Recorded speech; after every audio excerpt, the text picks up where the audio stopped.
Bungie is in big trouble. Let's talk about it.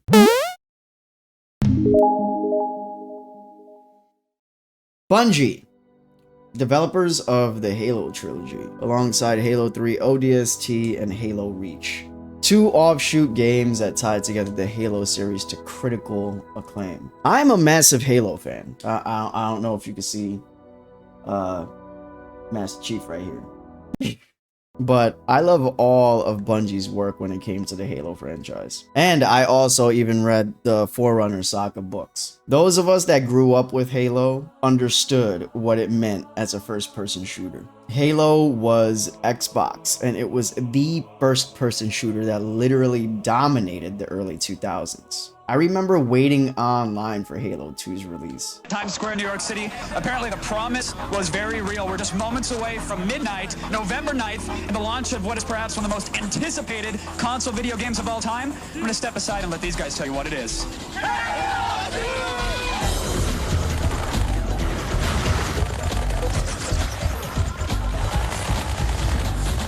To which, to this day, became one of the biggest midnight releases for any game in the history of gaming. You had to be there. And Halo 2 was so massive for console players because it was the first game to go hand in hand with Xbox Live. Xbox Live revolutionized the way console players play video games forever. Because now we didn't have to host sweaty LAN parties to play Halo multiplayer games. We could just hop in at home, use our dial-up connection, and blast dudes away from the comfort of our own smelly man caves. I don't think you understand how dope this was back in the day. This type of thing did not exist prior to Halo 2. There were literal places that you had to go to spend money to play, you know, Halo tournaments or even just a multiplayer game with several people. And 9 times out of 10, these places smelled like dirty boiled socks.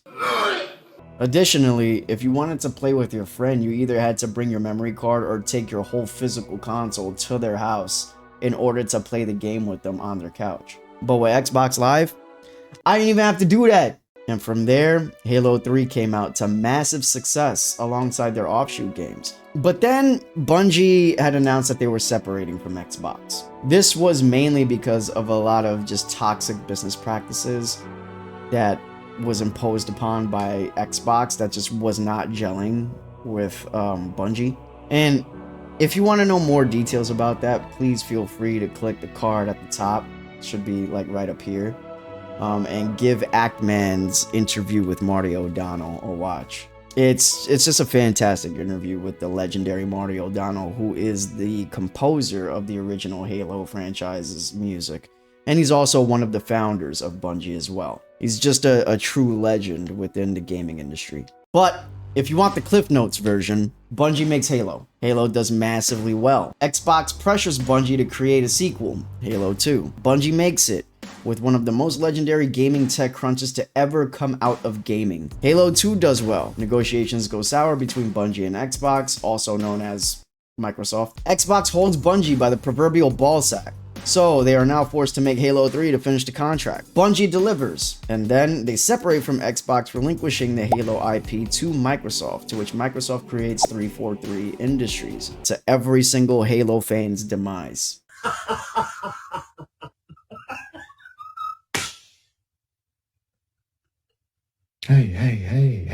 Hey, what's going on?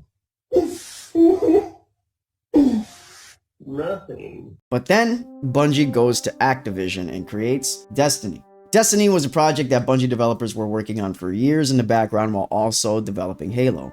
And it was even hinted at within the Halo games. Destiny was slated to be one of the most ambitious games, with the team stating that this game would have content for over 10 years. And the fans loved Destiny, me being one of them.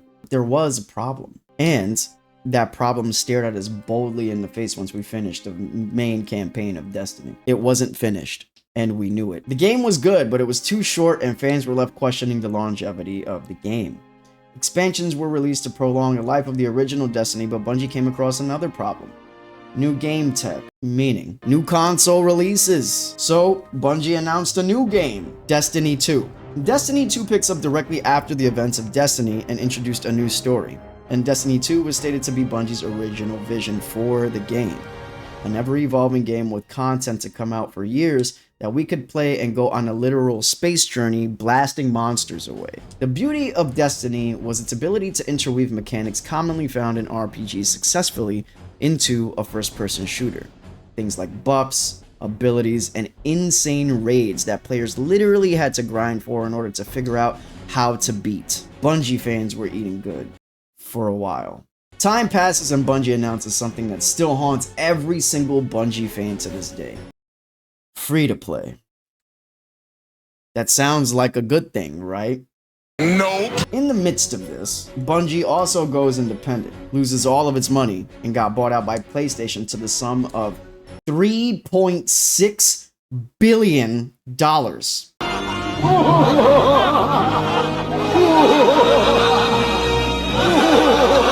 Now, Bungie is in Sony's pocket, and this, my friends, is where Bungie goes on a downward spiral, to which it lost several of its player base. You see, prior to Destiny 2 going free to play, the base game itself costed money, and it cost a lot of money if we also include all of the expansions that came out after the original Destiny 2's release. Year 1 introduced Curse of Osiris and Warmind, while Year 2 introduced Forsaken and Shadowkeep. Somewhere after Shadowkeep, Bungie announces free to play, and with this announcement stated that all of the expansions prior, alongside the base game and all of its assets you grinded for years to acquire, were being sunsetted, which meant that those quests that you went on to get that cool gear and guns grinding hours for suck now, and the base game and its expansions are no longer playable.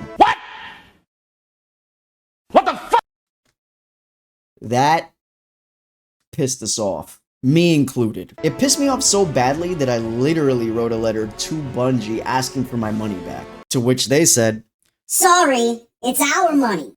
Trash. And then I stopped playing. But Destiny wouldn't stop there. Even to this year, Destiny continues to have seasonal updates, with a new season called The Edge of Fate being released in July of 2025. I honestly couldn't even begin to tell you what's happening in Destiny 2. Because, like, I don't know anymore. I can't even follow it anymore. But Destiny became a cash cow, a way that marketing client giants like Activision and EA could use as a blueprint to siphon money from its consumers by the use of microtransactions, baby! And if you didn't know, Destiny was one of the first major console games to do this in egregious fashion. And it's a practice that literally close to all development companies follow to this day. If you want my opinion, I blame Ubisoft and the Guillemot family for introducing this level of into the gaming business. If you want to know why, go watch that to find out. But essentially, microtransactions function like this. Want that cool new shiny thing that's limited for a time and you'll never see it again?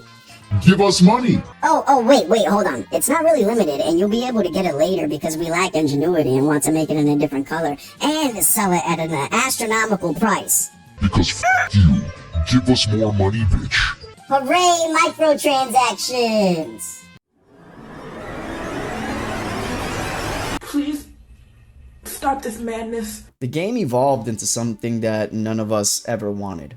And those of us that left went on to games such as Apex Legends, much to our microtransactional demise. But recently, a new game was announced. A game that some of us felt would be the beacon of hope for Bungie, but others looked at with a very skeptical lens. Marathon. This game was cryptically announced approximately maybe a year ago, boasting a fresh new look at first-person shooters. The aesthetic was dope, the colors vibrant, and a buy doc quickly came out shortly after its reveal, giving us a sneak peek at what their plans were for the game itself. It was to be another ambitious title with story elements interweaved into its gaming mechanics. And for those of you that don't know, Marathon was actually one of Bungie's first games. It was created much in the same fashion as Doom, but it had several expansions and sequels with a very robust story to back it. They even had dual wielding. I never played it, but I always wanted to. But this new Marathon was going to be different. And this rubbed some players the wrong way, especially some of those that were original fans of the original Marathon. And once we saw how different it was going to be, it divided the player base for one simple reason. It was going to be an extraction shooter. Enter the closed alpha. The closed alpha was announced with very cryptic ways to enter between April 23rd to May 4th. I applied, never got in. A lot of people didn't get in. But those that did started having glaring issues with it. Outside of the aesthetic, which people seem to unanimously love, the game didn't feel done. And with their release date fast approaching, the alpha seemed to be in a very rough state, boasting several issues to gameplay itself. This is also not to mention that Arc Raiders announced their closed tech test too within roughly the same time frame, which quickly overshadowed Marathon. I played that, and holy I'm still dreaming about it. But clearly, Arc Raiders got the win. In fact, it was so good that those that had access to both closed alphas had absolutely no problem saying, you're not missing much in regards to Marathon. But then, weeks later, something happened. Antireal happened. Antireal, whose true name I don't know, is an artist. This artist posted on Twitter or X, whatever the that platform even is nowadays, that Bungie had literally stolen her work. Now, this wasn't stolen in a sense that they like took her vibes and kind of like changed it and took inspiration from it, right? No, it was worse. It was literally copy pasted verbatim directly into the game itself. So Bungie's main thing, the one absolute thing that people loved about their new IP, has now been stated to be stolen, plagiarized work. They even ripped her cheeky hidden message of the lost meme and put it in their game. How ironic. And the other problem with this is that this is not Bungie's first time doing this. Bungie in the past has been caught red-handed literally stealing artwork and using it in their games. Destiny 2 to be exact. Or even assets outside of Bungie like a Nerf gun. And to top it off, they are currently dealing with the lawsuit from a writer that stated that the entirety of Destiny 2's vanilla campaign was literally lifted verbatim. But guess what, guys? Bungie can't even argue against it because they sunset the whole original game. I'm not making this shit up, guys. But in relation to Marathon, this is a bigger issue because this is the entire art aesthetic of the game. Not to mention, we had a beautiful sci-fi story directed by the legendary Roberto Mielgo. And now this bombshell drops. And we, the gamers, are just wondering what in the actual is going on, Bungie. Enter the live stream. The oops, we're sorry guys developer stream that was hosted by Bungie, it went off to a dumpster fire effect. And people tuned in. And oh boy, did they tune in.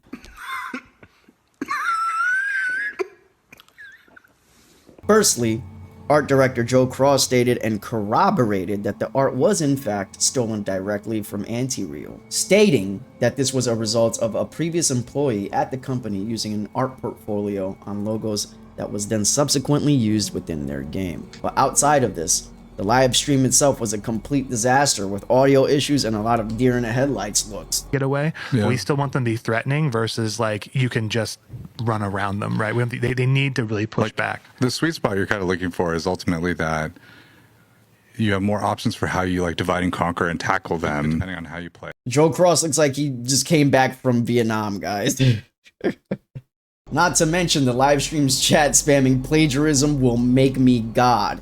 And the Arc Raiders fan page is literally ripping Marathon a new asshole. The live stream was actually supposed to be a showcase of things to come, showing progress on the game. But, most likely due to legal issues surrounding Antireal, they could not show any of it.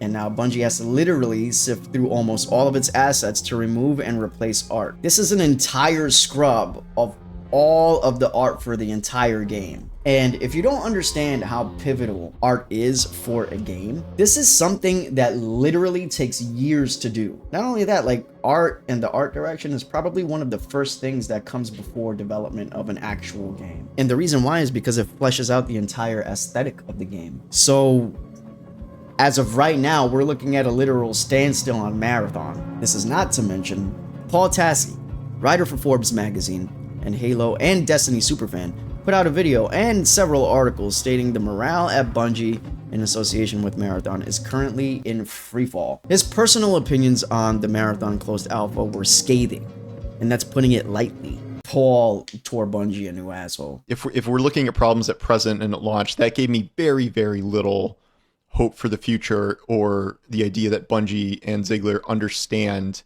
a lot of the main problems with this game. Like, okay, we got a hero shooter, extraction shooter, but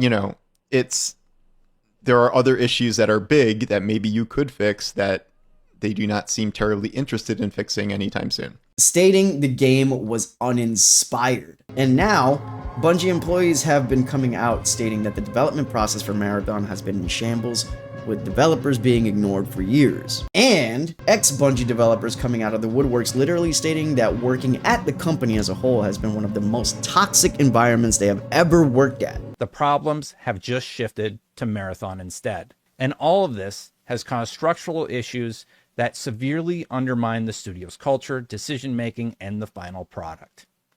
Games weren't games anymore, they were products. Players weren't players anymore, they were customers. And that subtle tonal shift was felt.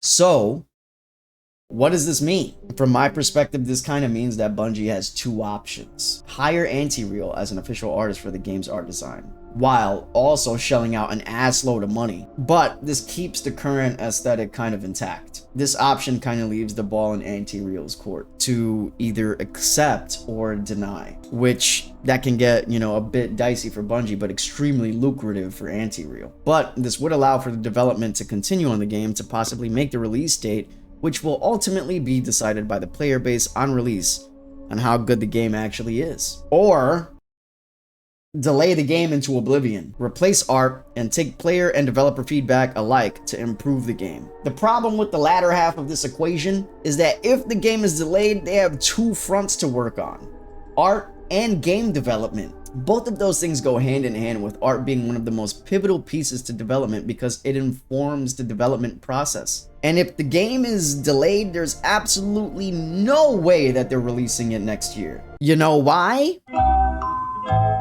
GTA 6. That's why. No developer or gaming company is going to compete with that. They're just not. Especially given what was displayed in their current trailer. The hype is too high. Nobody's f***ing with it. So, we are looking at least a 2-year delay, maybe even longer. And with Bungie being in Sony's pocket and simultaneously being in some hot water with Sony as of late, I imagine that the latter option will not bode well with Sony executives. So if they don't figure out a solution, Bungie will most likely have to nuke Marathon, with their current IP, Destiny 2, being subject to incredible scrutiny on their upcoming launches. Sony is going to be watching Destiny 2 like a damn hawk, with any reason to lay off or straight up explode it if it doesn't perform. And with this current news of straight up plagiarism, the public, us, the gamers, don't really have much to go off of by way of trust in the company as a whole. So where did it all go wrong? A company that gave us masterpieces and decided the generational gaming culture, provided us with incredible stories to lose ourselves to, reimagined the gaming first-person shooter genre, and reinvented console gaming. What in the f*** happened? Greed happened. And it's sad to say, but in all honesty, I feel it's the truth. See, in watching Marty's interview and understanding the politics behind gaming, these companies that gave us such beautiful pieces of culture are ultimately companies. They function on business models that weigh the success purely on the revenue they rake in. But the problem here is that the revenue is contingent on its player base liking and playing the product. And gamers are hard to please. We know a good game when we see one. And we are very quick to call bullshit when we see it. Some games don't even see the light of day or are way too short-lived to even have a damn chance. And the most telling sign was Marty's founders case, to which he won. You see, all of the founders of Bungie left, but Marty stayed and fought because he believed in Bungie. He fought for his artistic expression, and when Activision screwed up, he screwed them. And the only thing that Marty ever wanted was to see a gaming company where ingenuity came to life to deliver something to its core player base that they could love together. But none of the original founders exist anymore. and we're left with people who see opportunities to fill their pockets, rather than providing us a piece of gaming art that we could all enjoy and love together. Update. According to Paul Tassie's most recent article on Marathon, there are rumors stating that Sony has cut all paid marketing to Marathon. This is from a source who has ties to people directly within Sony. So let's go ahead and read part of the article, okay? Marathon isn't canceled, but it's bad we even have to ask that. Pretty much here at the top is probably the most important thing. Marathon cannot stop being thrown into fresh drama every few days since its controversial closed alpha, which led to a string of reports about things going poorly internally, capped off by a revelation that an artist had plagiarized art currently still in the game.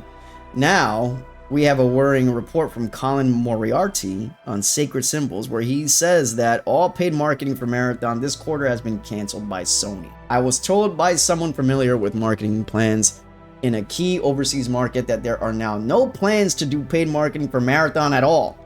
I don't know if those plans were affected by what has recently happened or if that was always the plan or whatever, but it is considered a fairly unusual move for a game of this high profile. Going on more, Paul writes, this tracks somewhat with what I was told a little while back, though he's getting info on the Sony side. He's trustworthy, while I'm getting it on the Bungie side. Yeah, guys, it's not looking good.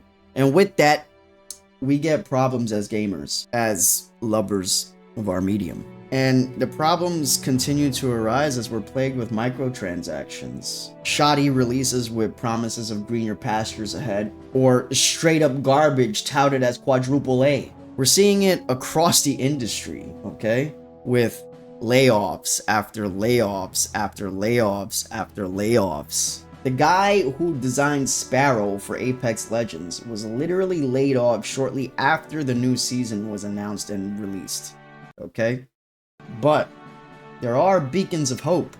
Indie games developed by companies that understand us, that understand what we want, and allow us to provide them the feedback they need to make their work better. Or, better yet, that just give us fantastic work for the sake of making a dope game. All in all, from my perspective, it's really sad to see Bungie just fumbling this badly. Bungie was one of my favorite gaming companies, and now they're just a mere shell of their original glory. It's really sad to see, and I'm afraid that because of all of this, we are literally witnessing the death of a beloved company that brought us some of the best that gaming has ever seen. And the strangest thing of all is that this is just one instance of something that's plaguing the entire gaming industry. And the heart of the problem is greed. Shit, we might be seeing the entire gaming industry crashing, guys. And this unfortunate beast of greed is just something that gaming companies cannot seem to quell. So, we'll continue to get stuff shoved in our faces that we clearly never wanted. We'll continue to get unfinished garbage, and we'll continue to complain about it while we still buy the battle pass or that re-released skin, or even worse, pay the price of an Xbox Series X for a stupid ass heirloom that's literally a Deathbox skin. Stop this madness. What do you want from me? For why? I don't know. But we're mentally masturbating ourselves into oblivion, guys. Straight up just opening our pockets to keep this microtransactional games as a service shit machine running. Right? Some people are really fucking stupid. But what I think, what do you think? Can Bungie bounce back from this? See what I did there? Get it? Because Bungie, like a bungee cord, and they bounce back. Look, I know it's a terrible joke, but just laugh at it. Just laugh at the joke. All right. And if so, what do you think they need to do to gain the public's trust again? Also, how do you feel currently about the state of gaming? And what do you think needs to change? I'm always curious about your thoughts. Always. And I genuinely want to know what you think. So please leave me a comment. And let's talk about it. Thank you so much, guys. I really appreciate everything that you do. You have absolutely No idea. If you like this, please, please, please like, share, and subscribe. Any engagement helps. And as always, my friends, peace, and much love. I will catch y'all in the next one.